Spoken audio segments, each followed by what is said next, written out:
y bienvenido a esta cuarta etapa de este curso sobre crisis, de la crisis a la esperanza. Y realmente me contenta sobremanera que hayamos tenido esa experiencia, porque no solamente han hecho las preguntas aquí en vivo, me han hecho las preguntas por internet, me han mandado mensajes de texto, y a la verdad es que le estaba explicando a Benjamín, el otro, al colega, ¿verdad? De Gabriel, que en estos programas con la Iglesia de la Profecía hay un componente de preguntas bíblicas que a veces uno no recibe en otras denominaciones, y ustedes han sido muy gratos, y el grupo ha sido muy bueno, muy bueno. De ustedes me han dejado a mí en un buen español castizo, patidifuso, porque me han dejado, desde que empezaron a preguntar de los tatuajes, yo no he quedado igual. Ya yo le dije a Gabriel que mira, yo no, de ahora en adelante, y yo toda la culpa se la voy a echar a David allá en Paraguay, oyeron. Así que vamos a esperar a ver cómo el Señor nos ayuda. Todo este programa ha girado, y yo lo que he querido decir es que ante las crisis de la vida, el pueblo de Dios ha respondido con fe y autoridad. Porque recuerden que este curso lo preparamos en el entorno de una crisis de pandemia que ha golpeado con fuerza. Primero en Estados Unidos con fuerza, Brasil con fuerza, México con fuerza, Bolivia con fuerza, Chile, Argentina, ni hablar, Uruguay. O sea que ha golpeado el continente. Entonces, el argumento mío es que esta no es la primera vez que el pueblo de Dios y la iglesia de Cristo ha tenido que enfrentar desafíos extraordinarios como estamos viviendo el día de hoy. Y al final yo les voy a decir qué es lo que yo espero que pase en los próximos 2 años. Pero lo que yo quiero que ustedes tengan en mente es que este no es el fin del mundo. Dios tiene una palabra para nosotros y tiene un sentido de esperanza. Ese es el propósito principal de este curso, desde la perspectiva temática. Pero también desde la perspectiva metodológica, ustedes van a recibir unos PowerPoints de esta presentación. Ustedes van a recibir material educativo, pero además, y utilicen elementos visuales para poder transmitir el mensaje y el proceso de educación. Generalmente los pastores y los predicadores tradicionales, lo que nos gusta es abrir la Biblia y empezar a hablar, y cuando yo le digo a mis estudiantes, lo que usted no haya dicho en 22 a 25 minutos, olvídese, déjelo para el próximo sermón, porque la atención de la gente es de 22 minutos si están acostumbrados a cultos. Los jóvenes, por ejemplo, un sermón para los jóvenes tiene que ser de 17 minutos. Por ejemplo, usted tiene 3 minutos al empezar el sermón para cautivar la gente. Si por alguna razón u otra, en esos 3 minutos iniciales, usted no le transmite a la gente que lo que usted va a decir es importante, que se tienen que quedar, se quedan espaciando y no lo atienden. Quiere decir que nosotros tenemos que buscar diversas metodologías, y hoy vamos a tener una metodología diferente, de forma tal que ustedes no solamente aprendan el tema de la esperanza, sino que tengan recursos para la predicación, para la enseñanza, especialmente en este momento de pandemia, donde todo es computadorizado. Hoy vamos a tener un video de cómo la iglesia cristiana pasó de persecución bajo el Imperio Romano. Ahorita yo le voy a explicar un poquitito más del Imperio Romano, pero cómo bajo el Imperio Romano la iglesia estuvo de persecución en persecución en persecución de manera sistemática. No una pandemia que dura 1 año, dura 8 meses, dura 20 meses, sino una sistematización de la muerte. Y yo quiero que ustedes sepan eso, de forma tal que ustedes den gracias a Dios que no vivieron en los primeros 3 siglos de la iglesia, sino que viven en el siglo XXI. Así que por favor, Gabriel, mi técnico el día de hoy.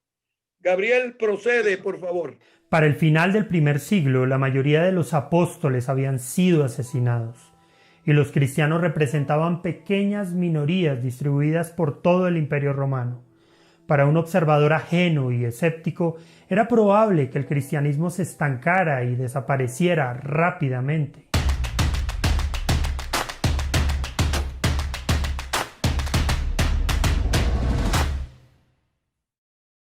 Sumado a este pronóstico, era necesario tener en cuenta el hecho de que el imperio era cada vez más hostil con el cristianismo y, por sobre todo, la nueva fe tenía en contra que sus valores se estaban contraponiendo a los valores de la cultura greco-romana cada vez más. Pero los cristianos tenían muy clara su posición y los casi seguros sufrimientos que experimentarían producto de su fe. En relación con la oposición estatal, hay que decir que los cristianos ya sabían lo que les sucedería, gracias a que el mismo Señor los había alertado. De acuerdo con las enseñanzas de Jesús, resultaba imposible que un discípulo no se enfrentara con el rechazo y la oposición. Lo dijo en Mateo 5:12 y en Marcos 10:30. Sin embargo, a diferencia de la enseñanza de otras religiones, Jesús había enseñado que esta situación, lejos de generar odio, debía llevar al discípulo a orar por sus perseguidores. La persecución de los cristianos en el Imperio Romano ocurrió de manera intermitente durante un periodo de más de 2 siglos, entre el gran incendio de Roma en el año 64 después de Cristo bajo Nerón y el edicto de Milán en el 313 después de Cristo, en el que los emperadores romanos Constantino el Grande y Licinio legalizaron el cristianismo. Se desconoce el número total de cristianos que perdieron la vida a causa de estas persecuciones, aunque el historiador de la iglesia primitiva Eusebio se refiere a la cantidad en uno de sus escritos como las grandes multitudes. A medida que el cristianismo fue ganando terreno, la actitud del imperio se fue radicalizando, desde persecuciones producto de la sospecha o la persecución local, hasta hostigamientos radicales, directos y generalizados. Tradicionalmente se cree que existieron 10 persecuciones generales contra el cristianismo por parte del Imperio Romano, y muchas otras locales. En este video hablaremos de las generales. 1. La persecución de Nerón.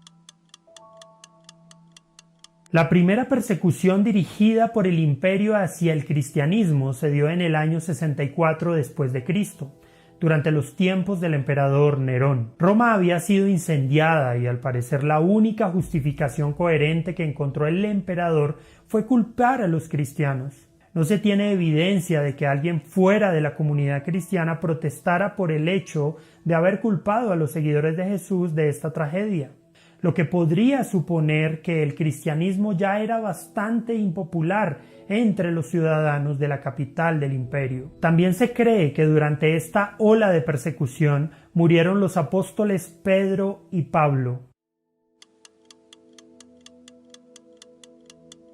2. La persecución de Domiciano. La segunda persecución al parecer se habría dado durante el gobierno del emperador Domiciano, entre el año 90 y 96 después de Cristo. A pesar de que durante este periodo hubo confrontación entre el pensamiento cristiano y el pagano, algunos estudios e investigaciones modernas han sugerido que no fue de grandes dimensiones. Se dieron algunos asesinatos y destierros, pero no al nivel de las siguientes persecuciones. 3. La persecución de Trajano. Lo que comúnmente llamamos tercera persecución se dio bajo el emperador Trajano entre el año 98 y 117. El emperador no simpatizaba con el cristianismo, así que a pesar de no perseguirlos de manera directa, si alguien los acusaba se podía proceder en su contra. Como consecuencia, el solo hecho de ser cristiano ya representaba una posible sanción legal. 4. La persecución de Adriano. La cuarta persecución se dio bajo el emperador Adriano, del 117 al 138 después de Cristo. Aunque este emperador fue más indulgente con los cristianos, durante este periodo se siguió manteniendo la persecución legal a los seguidores de Jesús. 5. La persecución de Marco Aurelio. La quinta persecución sucedió durante el gobierno de Marco Aurelio, entre el año 161 y el 180 después de Cristo. A pesar de ser considerado como un emperador ilustrado, no escondió su aversión hacia el cristianismo. En el año 177 después de Cristo instigó a una persecución en la ciudad de León. También impulsó a Celso a escribir un tratado en contra del cristianismo. El emperador promovió una imagen despectiva de los cristianos y dejó para la historia lo que alguien algún día dijo al respecto. Lo que justifica la eliminación física de los cristianos es, ni más ni menos, que creen de manera diferente, que contemplan la existencia de manera diferente, que viven de manera diferente. No ilegal o perversamente, solo diferente.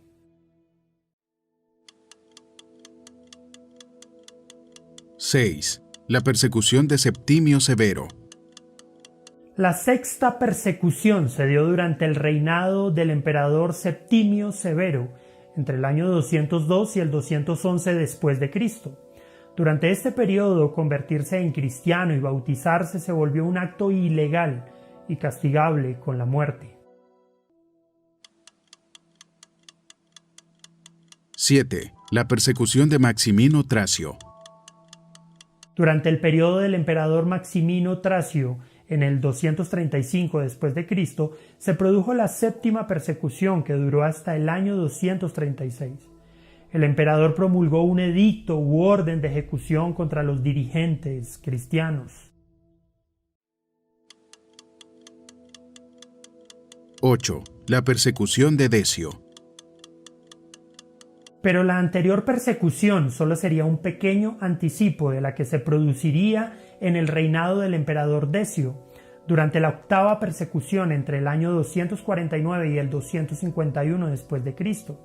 Para aquel entonces el imperio no consideraba a los cristianos meramente como chivos expiatorios, como en el tiempo de Nerón, miembros de una minoría despreciable a los que podía ejecutarse si se hacía pública su condición, como en el periodo de Trajano, o seguidores de un culto repugnante que merecía la prohibición y la muerte, como en los tiempos de Marco Aurelio. Se habían convertido en un grupo social cuya escala de valores e influencia se oponían directamente con los del imperio. 9. La persecución de Valeriano. En el año 257 después de Cristo, bajo el emperador Valeriano, se produjo la novena persecución, entre los años 257 y 260 después de Cristo, en la que se prohibieron las reuniones cristianas y se arrestaron a numerosos obispos. Quizás esperaba que el ataque contra los dirigentes debilitara el movimiento, pero la estrategia de Valeriano no dio los resultados que esperaba. Al año siguiente, convencido de que la aniquilación de la jerarquía no se traduciría en el final del cristianismo, ordenó la ejecución de todos los diáconos y laicos de relevancia que no apostataran. La nueva medida estuvo en vigor durante 2 años y solo concluyó cuando Galieno decidió derogarla y devolver sus propiedades a las iglesias.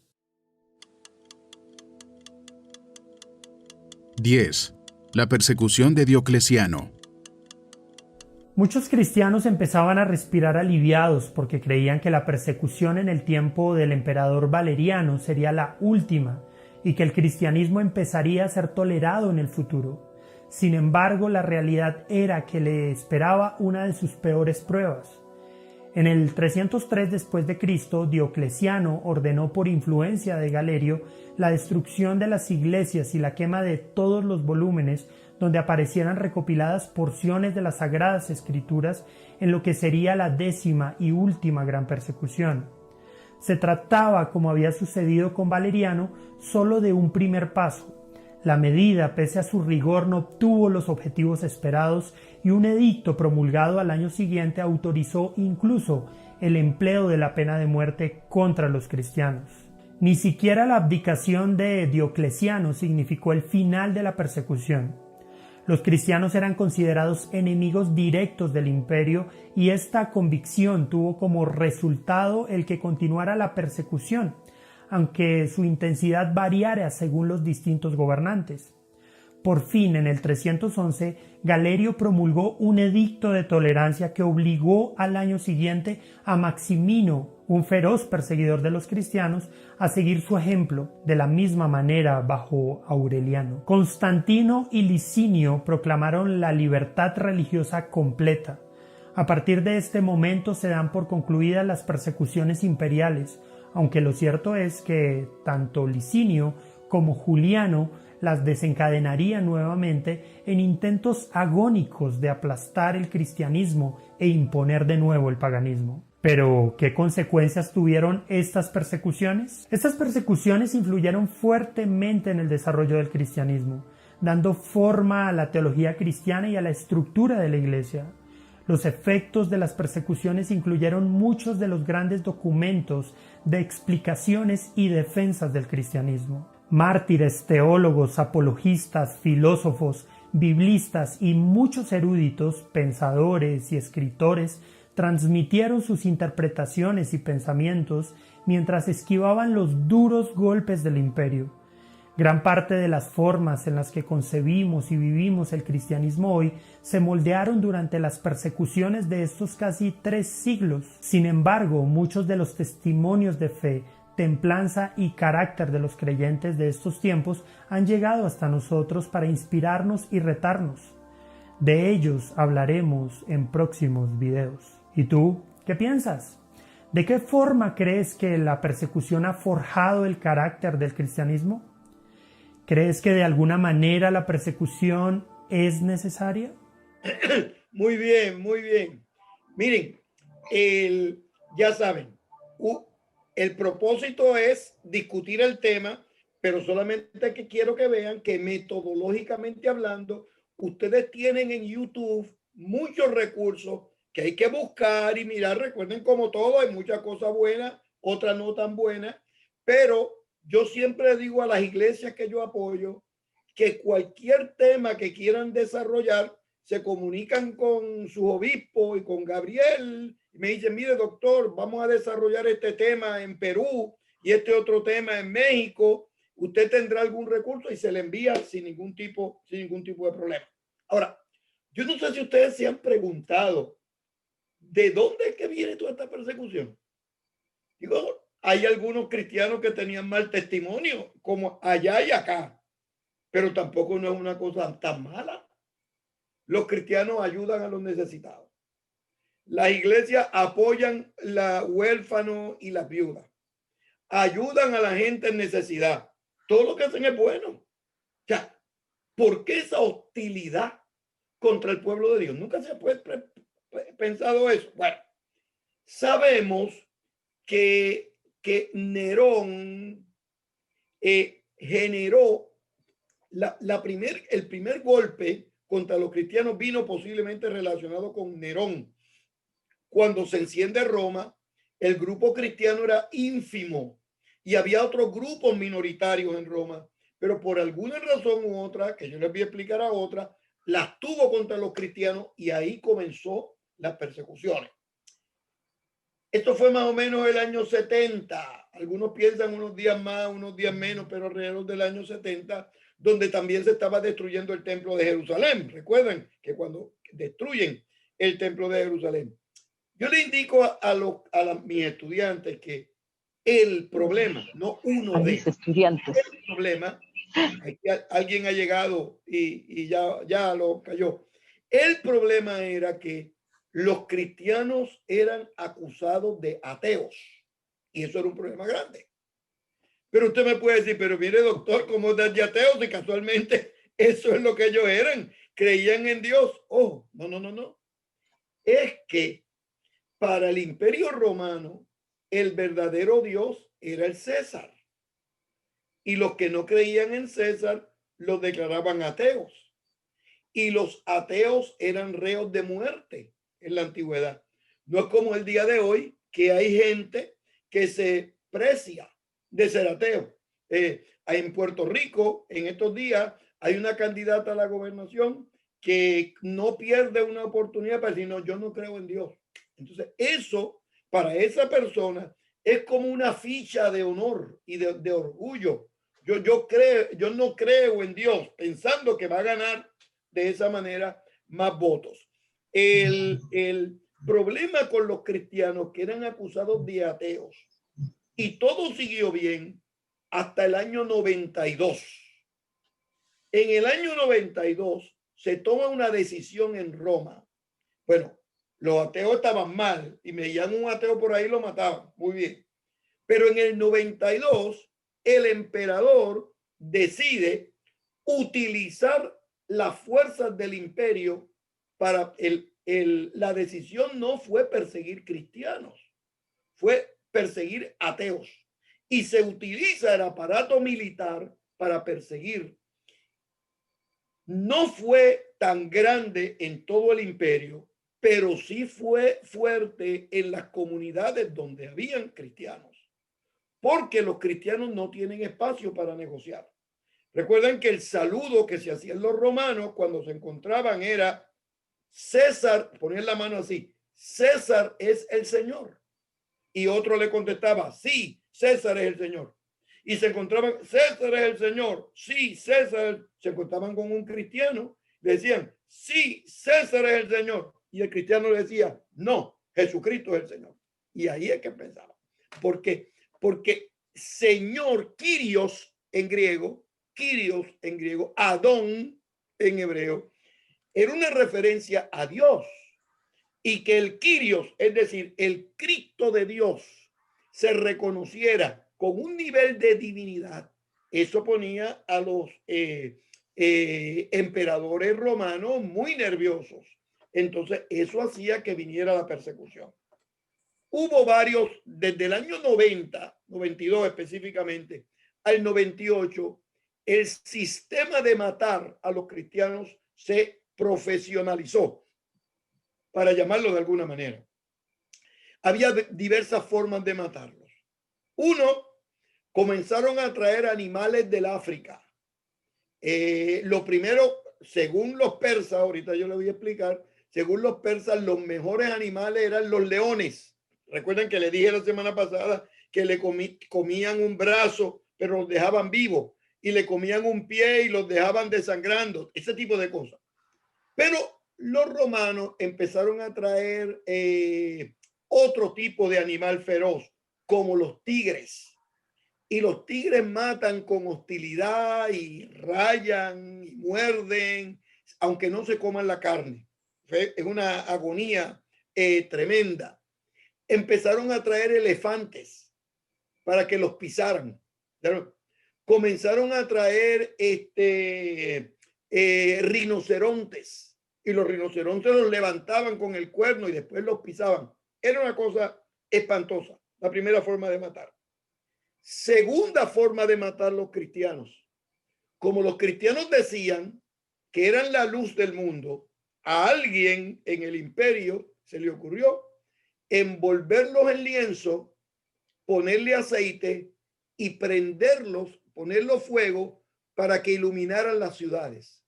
Como eran la luz del mundo, se burlaban de ellos quemándolos para iluminar las ciudades.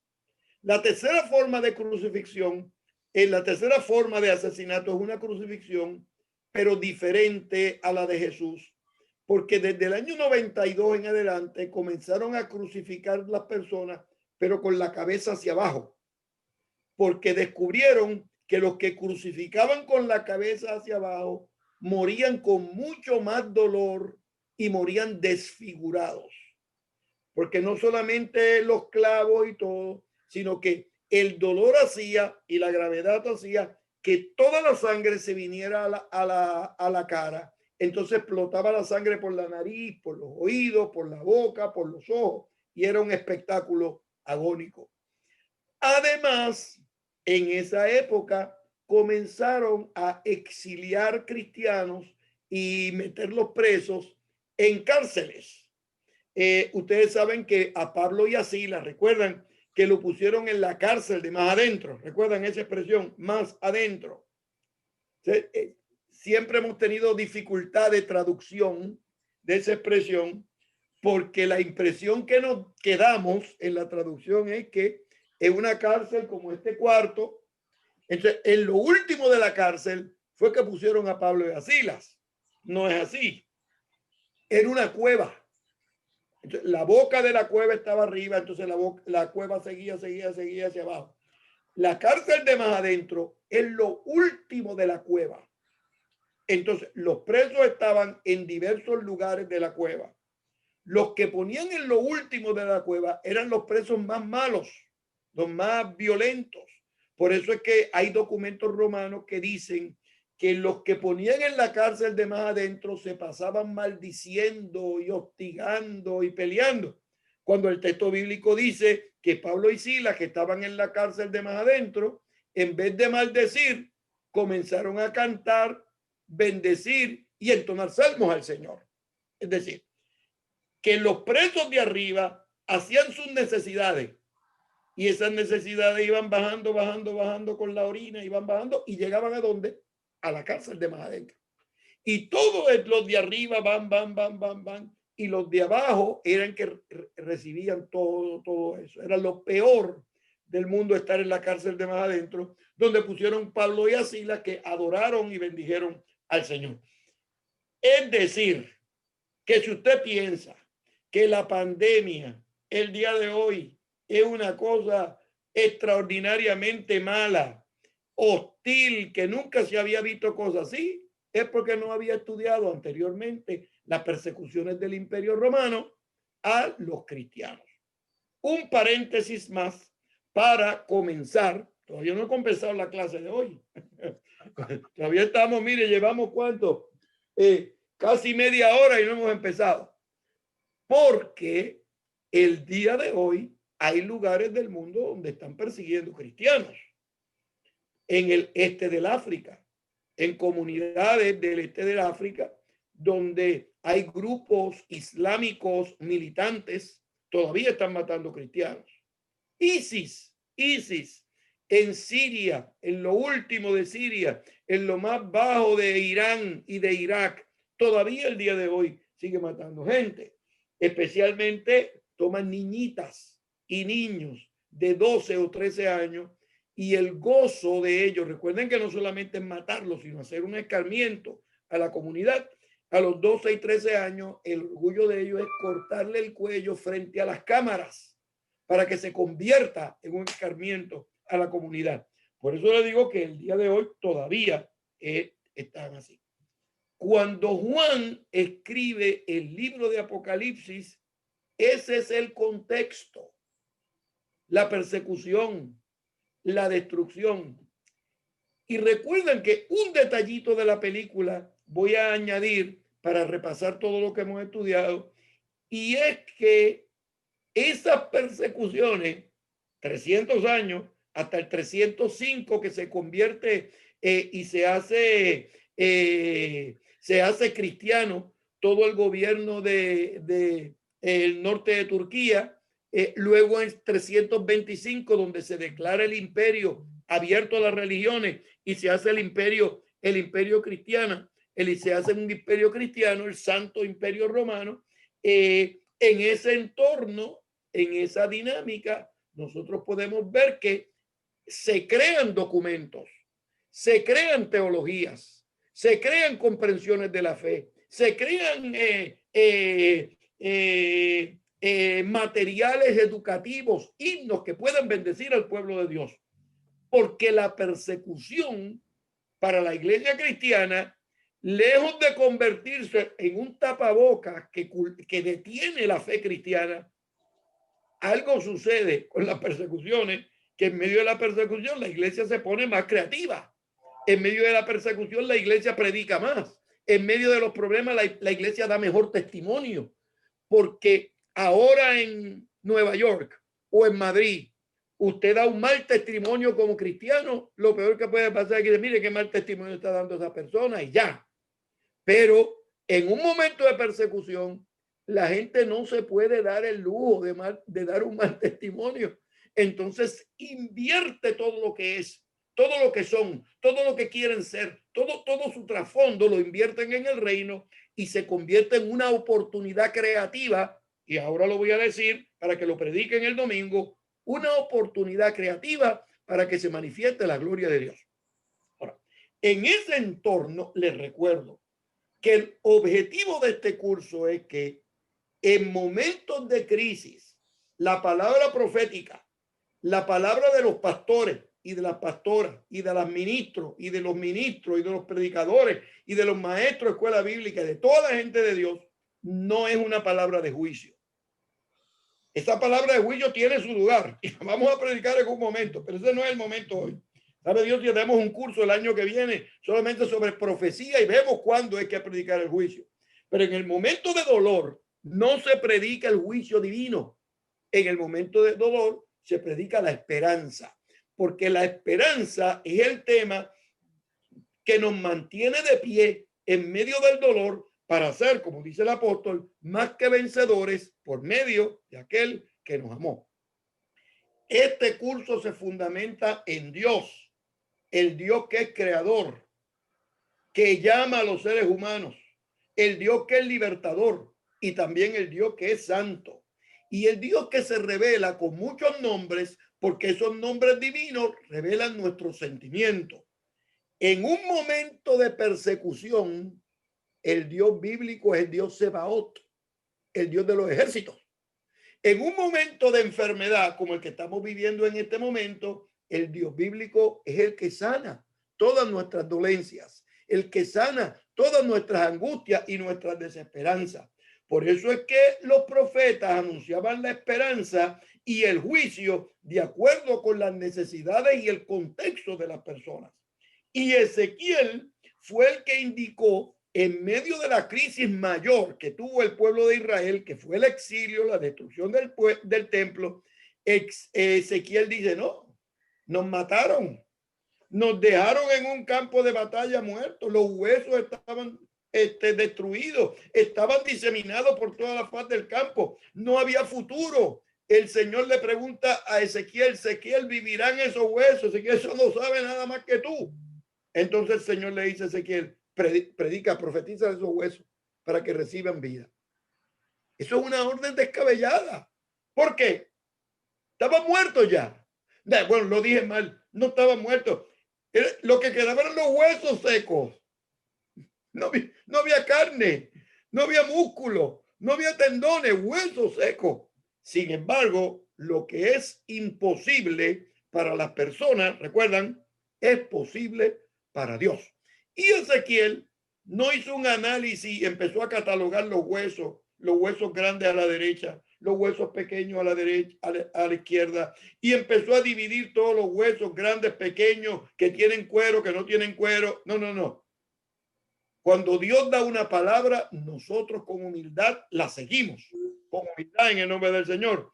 Ezequiel pronunció la palabra, los huesos se convierten en un ejército, resucitan, y de ahí, de la profecía de Ezequiel, es que nace el concepto de la resurrección, que llega a su punto culminante en la vida y la obra de Jesús de Nazaret. Recuerden ustedes que la vez pasada les dije que Ezequiel, después que resucitaron los huesos, miró hacia lo lejos un templo nuevo, recuerdan, un templo ideal, y del altar salió un río pequeño. Recuerdan ustedes, Ezequiel 47, un río pequeño, y ese río pequeño fue creciendo, y cuando pasa por debajo de las puertas del templo, se convirtió en un río caudaloso. Recuerden que les dije eso. Y les dije que según Ezequiel, ese río tenía el poder de endulzar al mar salado. Y yo le digo a los pastores y a las iglesias en el día de hoy, usted no tiene por qué vivir salado, porque los ríos de Dios endulzan hasta la gente que está salada. Entonces, cuando usted encuentre a alguien por ahí que le diga yo estoy salado, dígale, no. El río de Dios lo va a endulzar y lo va a transformar en el nombre del Señor.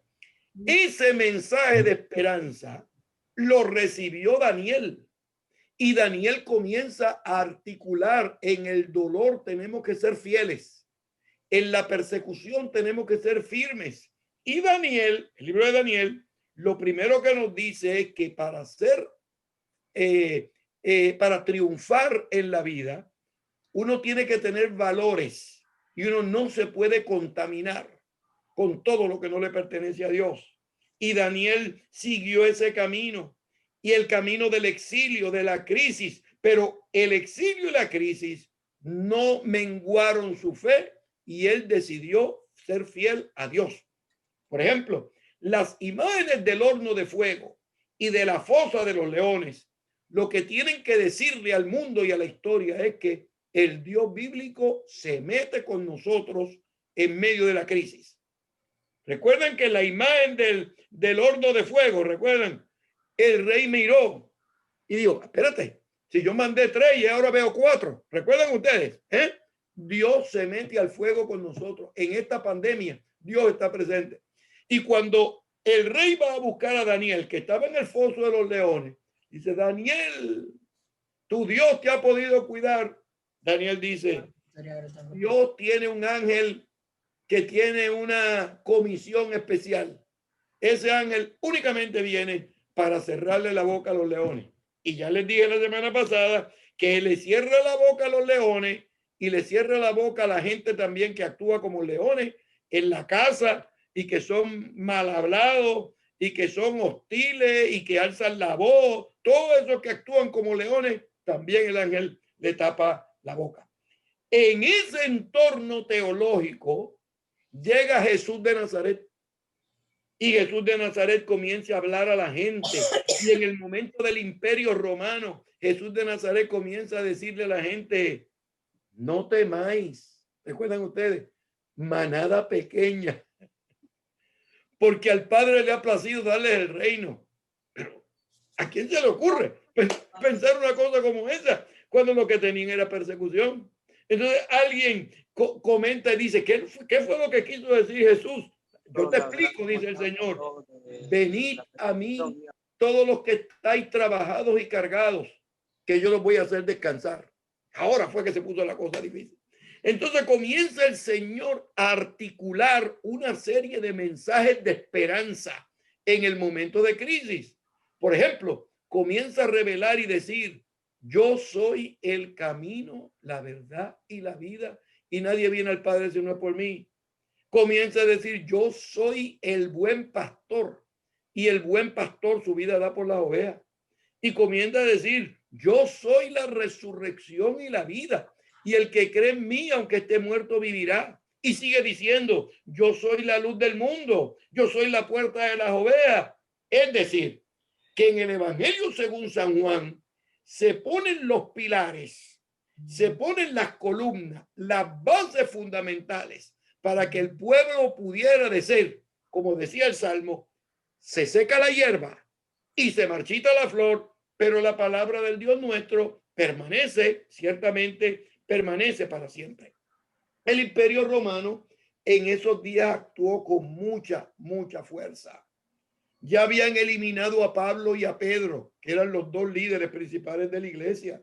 Persiguieron a Santiago y cuando Juan comienza a predicar el evangelio y comienza a articular el evangelio por Éfeso y por el Asia Menor, por la actual Turquía, lo toman preso, lo llevan a la isla de Patmos para acabar el problema.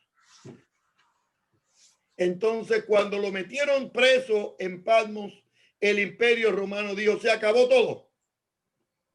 Y allá en Patmos, recuerden que les dije que el Dios nuestro tiene esa costumbre de irse con nosotros a nuestros contentamientos y también a nuestros dolores.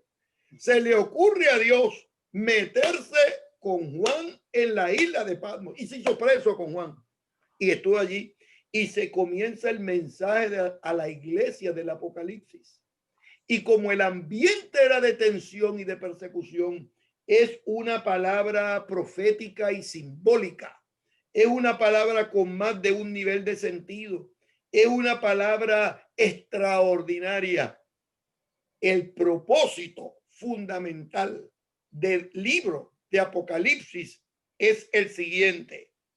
Para la iglesia de Cristo, para los perseguidores, para el Imperio Romano, para los infieles, para los que tornan atrás. Esos son los perros en el libro Apocalipsis que vuelven a su vómito. Son los que gustaron la fe y después tornan atrás. Para todas esas personas, el libro de Apocalipsis no tiene ningún problema porque se van al infierno eterno, al lugar de destrucción completa. Ese es el mensaje a los infieles y a los perseguidores. El mensaje a los fieles está igual de claro. Lo que le espera a los cristianos son cielos nuevos y tierra nueva, que es la que Dios tiene preparado para aquellos que le aman. Cuando está presentando el mensaje del libro de Apocalipsis, lo primero que el Señor hace es, en el libro de Apocalipsis, es dar las salutaciones. El libro de Apocalipsis es la revelación de Jesucristo. Juan saluda a las 7 iglesias. No saludó a 25 iglesias. No saludó a 4 iglesias. Saludó a 7. ¿Por qué?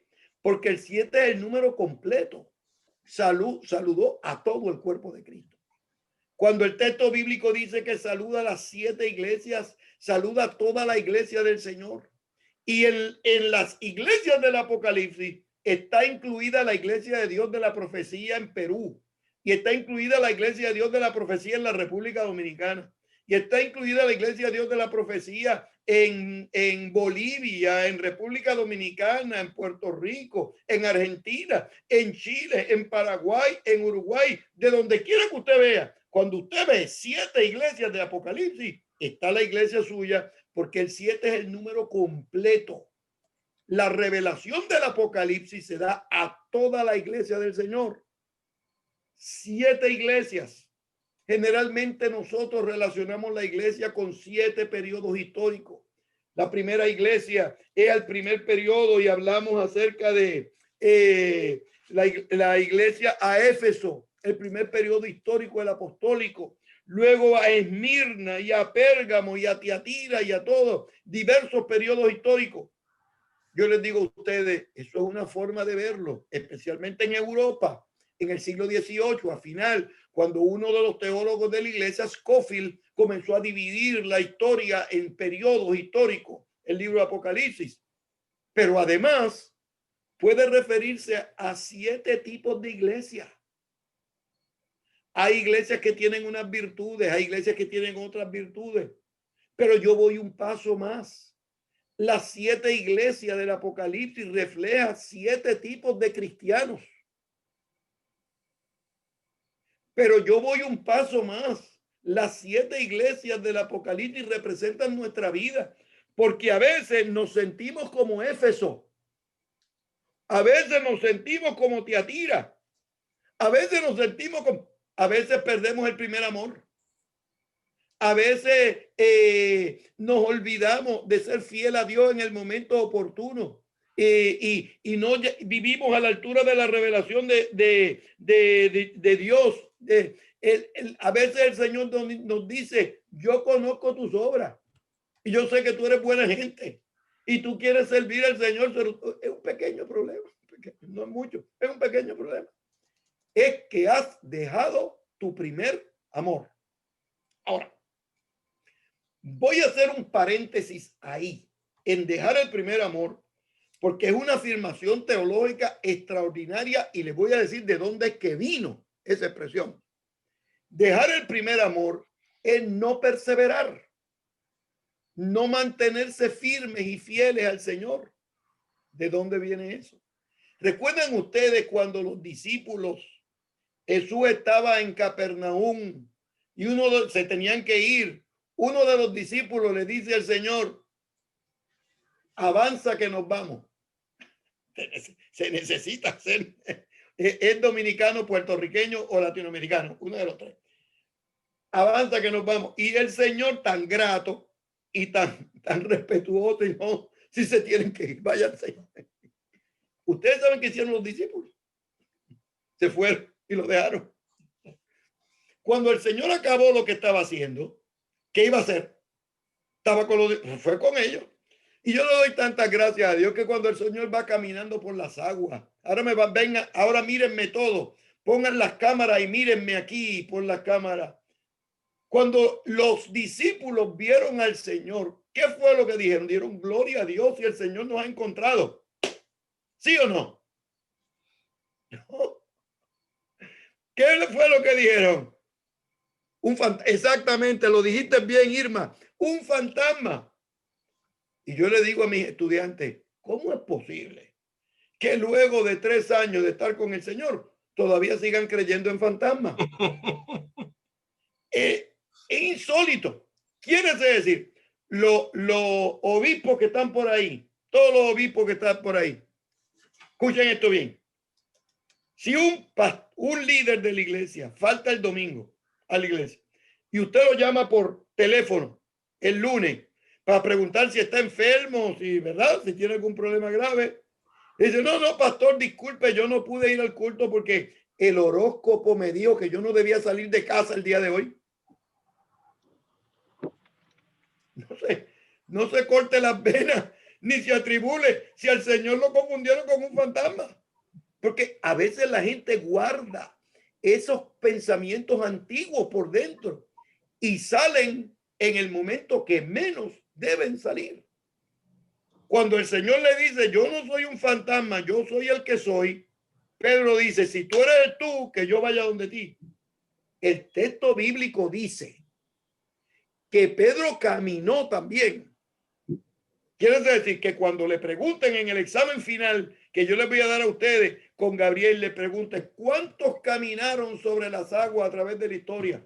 Son 2, Jesús y Pedro. Lo que pasa es que Pedro cuando estaba llegando miró la ola y se hundió. Sí.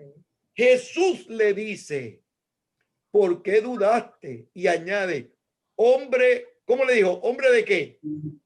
Poca, exactamente, poca fe. Ahora miren el problema exegético que hay aquí. Poca en castellano es un adverbio de cantidad. Tenía pocas camisas, tenía poco café. Allá hay uno que estaba tomando mate, tenía poco mate. Poco es cantidad. En griego no. En griego es un adjetivo de tiempo. Cuando el Señor le dice, tiene poca fe, lo que le quiere decir es, la fe te duró poco. Lo voy a repetir. No es que tenía poca fe, ahorita les voy a preguntar, les voy a explicar lo del grano de mostaza. No es que tenía una fe pequeña, poca fe, no. Es que empezó con fe, pero le duró poco. Porque el secreto de la vida cristiana, según Jesús de Nazaret, es que no te dure poco. Y según el libro de Apocalipsis, solamente los que perseveraren hasta el fin, esos serán salvos. El secreto no está en empezar con mucha fuerza. El secreto no está en iniciar la fe, llevándose, ¿verdad?, el mundo por delante. No, es mantenerse firme en el nombre del Señor, en el momento del gozo y en el momento de la tribulación. El mensaje de las 7 iglesias es el mensaje de la perseverancia. Cuando Jesús ministró, le dijo a los discípulos, si tuvieran fe como un grano de mostaza, que muchos sermones yo he escuchado raros de eso. Y uno de ustedes, yo no sé cuál de ustedes fue el que me preguntó esta semana, me mandó y le expliqué esto. Así que gracias a Dios que no lo explicó para adelante para yo explicarlo aquí ahora.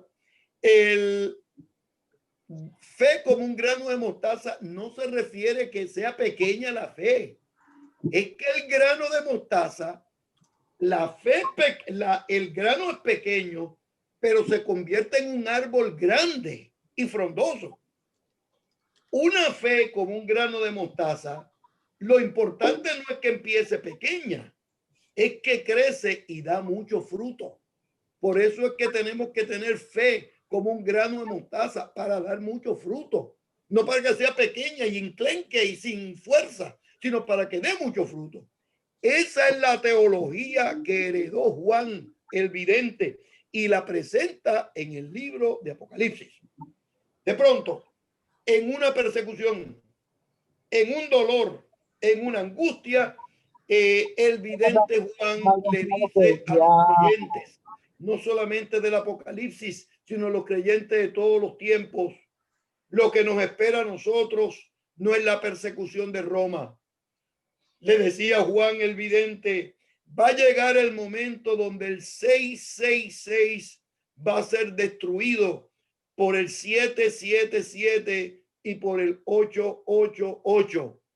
777 es 3 veces la perfección. Dios.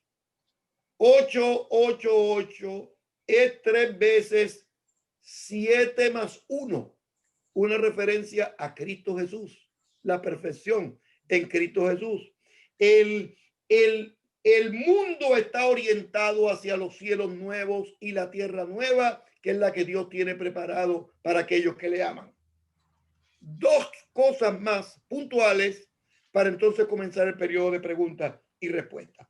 Miren, en algún momento alguien me va a preguntar o le va a preguntar a ustedes, está muy bien, doctor, muy bien, usted lo ha explicado muy bien, nunca, todo bien, pero ¿cuándo va a ser?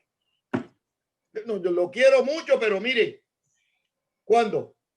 Bueno, a mí me gustaría decirle que yo sé el tiempo. Sin embargo, una de las peculiaridades de la parucía y de la intervención de Dios escatológica es que nadie sabe ni el día ni la hora. Pero sí sabemos que vamos orientados hacia los nuevos cielos y la tierra nueva que Dios tiene preparado para aquellos que le aman. Alguien puede decir, sin embargo, la parucía está anunciada por signos, terremotos, juicios, persecuciones, señales en el cielo, señales en la tierra. Ya esto está, doctor, ya son las 12 menos 5, me dijo uno los otros días en televisión, una televisión secular, en un programa secular. Se le ocurre a Univisión abrir y empezar, y todo el que llamaba era religioso. Entonces, ahí estaba yo contestando, tratando de responder teológicamente, pero en un programa secular esto fue.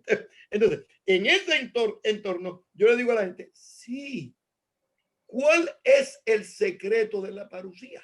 Ahora yo se lo voy a dar. Este es el momento. Ahora nadie respire, porque me va a escuchar ahí sin que nadie... Miren, uno tiene que vivir, de acuerdo al libro de Apocalipsis, como si la parucía y el rapto y el momento final fuera esta misma noche. Pero al mismo tiempo, uno tiene que ser paciente como si se tardara 1000 años más. Y en ese juego del aquí y el ahora y el mañana escatológico es que la iglesia se mueve. Nosotros predicamos la intervención de Dios absoluta en la historia y tenemos fe y certeza de que va a venir y va a venir pronto, pero en el tiempo de Dios, no en el tiempo nuestro. Y a través de los años, por únicamente 2020 años, nada más, 2020 años, la gente ha querido poner días, fechas y horas. Y por 2020 años, la gente, toda la que ha tratado de profetizar un día y una hora, todas se han equivocado. ¿Qué me hace sospechar a mí que mañana por la mañana, con la misma metodología, alguien va a decir la fecha y la va a pegar y le va a hacer que es cierta? Porque el Señor no quiere que nosotros sepamos el día y la hora. Lo que quiere es que seamos fieles. Lo que quiere es que seamos perseverantes. El propósito de este curso ha sido ver cómo el pueblo de Dios en medio de la crisis no se ha amilanado, en medio de la crisis no se ha cruzado de brazos, en medio de crisis no se ha desorientado, sino que en medio de la crisis ha reorientado su vida para proyectarse al futuro con seguridad y valor. El secreto de la vida cristiana es que ni lo alto, ni lo bajo, ni lo presente, ni lo porvenir, ni cosa creada arriba en el cielo o abajo en la tierra nos podrá separar del amor de Dios que es en Cristo Jesús, Señor nuestro. Esta crisis de pandemia va a acabar dentro de 2 meses o 6 meses o 1 año. Luego de esa crisis, ahora viene la profecía del profesor. Luego de esa crisis, lo que le espera al pueblo de Dios es un gran avivamiento. Lo que le espera al pueblo de Dios es crecimiento. Yo le dije a Benjamín, al obispo Benjamín y al obispo Gabriel, que en los próximos 3 años vamos a ver la iglesia de Dios multiplicada de la profecía en toda América Latina. ¿Por qué? Porque toda esa gente que usted le ha estado predicando el evangelio y se convirtió a la esposa, pero los hijos no, y el esposo no, y los vecinos no. Ahora cuando tengan la oportunidad de regresar a la iglesia, muchas de esas personas se van a incorporar al cuerpo de Cristo y van a ser parte y se van a incorporar a la iglesia. Y la iglesia se va a ir llenando poco a poco de sus miembros tradicionales cuando pierdan el miedo a la pandemia. Pero luego que todo llega a la normalidad, van a comenzar a venir vecinos y amigos que han visto el buen testimonio de la iglesia en este momento de dolor. Por último, ¿qué les digo? Lo que nos espera son cielos nuevos y tierra nueva. En ese cielo nuevo y en esa tierra nueva hay un mar de cristal donde nadie se ahoga. Y en ese cielo nuevo y en esa tierra nueva hay unas calles de oro que no tiene coronavirus. En esas calles de oro vamos a estar transitados todos en el nombre del Señor.